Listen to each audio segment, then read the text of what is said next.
মিৰ্জাত লোমহৰ্ষক হত্যাকাণ্ড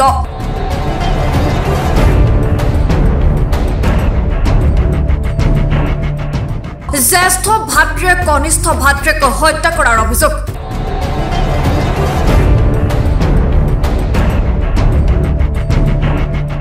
পলাশবাৰী আৰক্ষী থানাৰ অন্তৰ্গত মিৰ্জা মনপুৰত নিশা ঘৰুৱা কাজিয়াত লিপ্ত হৈ জ্যেষ্ঠ ভাতৃয়ে কটাৰীৰে মূৰত আঘাত কৰি কনিষ্ঠ ভাতৃক হত্যা কৰাৰ অভিযোগ যোৱাকালি মই জনাত আমি মনপুৰ প্ৰগতি যুৱ সংঘৰ যিটো মানে হেৰি কৰিছিলোঁ এই সাংস্কৃতিক সন্ধিয়াৰ কাৰণে আমি লটাৰী টিকট বিকিব গৈছিলোঁ বিকিব যায় 9:40 মানত আমি আহি পাইছোঁ কাৰ্যালয় তেতিয়াও এই ল'ৰাটো সেইখিনি তাতে বহি আছিল তাৰপাছত আমি 9:40 পৰা বিশেষকৈ মোৰ লগতো কথা পাতিছে ল'ৰাটো নাই বোলো 5 মিনিট সময় কথা পাতিছে কথা পতাৰ পিছত সি ঘৰত গ'ল মই ঘৰত গ'লোঁ তাৰে ঠিক 15 মিনিটমান পাছত মই যাই ঘৰত আৰু মই হেৰি কৰি আছোঁ এই বিহুৰ চিঠি কিবা লিখি আছোঁ 15 মিনিটমান পাছতে মোক এজনে ফোন কৰিলে যে অমুক মাৰা গ'ল কি নাম হৈ মাৰা গ'ল বোলো দুয়ো ভায়েকৰ মাজত তাৰমানে ঘৈণীয়েক আৰু গিৰিয়েকৰ মাজত কাজিয়া লাগিছে সিও কিবা ক'লে অনেক সময়তে নিজক নিজে এই মানে কটাৰী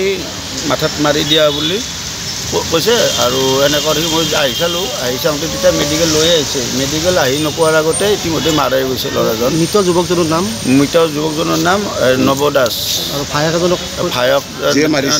দাদাজন হ'ল প্ৰহ্লাদ দাস ভায়েকে মাৰিছে এতিয়া মাৰা বুলিও আমি ক'ব নোৱাৰোঁ কাৰণ এতিয়া বেলেগৰ মুখত বেলেগ কথা যিহেতুকে আমি সেই সময়ত উপস্থিত নাছিলোঁ উপস্থিত নাথাকাৰ কাৰণে আমি চব কথা ক'ব নোৱাৰোঁ এতিয়া কথাটো সেইখিনিয়ে আৰু মৃত লোকজনৰ নাম নৱ দাস পলাশবাৰী আৰক্ষীয়ে নিশাই গ্ৰেপ্তাৰ কৰিছে হত্যাৰ অভিযুক্ত ভাতৃ প্ৰহ্লাদ দাসক কটাৰীৰে আক্ৰমণ কৰি হত্যা কৰি আত্মহত্যাৰ ৰূপ দিয়াৰ অভিযোগ জ্যেষ্ঠ ভাতৃৰ বিৰুদ্ধে আৰক্ষীয়ে কৰায়ত্ব কৰি আদালতলৈ প্ৰেৰণ কৰে হত্যাৰ অভিযুক্ত প্ৰহ্লাদ দাসক পলাশবাৰীৰ পৰা নৈৰাণ মালি দৈনিক অগ্ৰদূত ডিজিটেল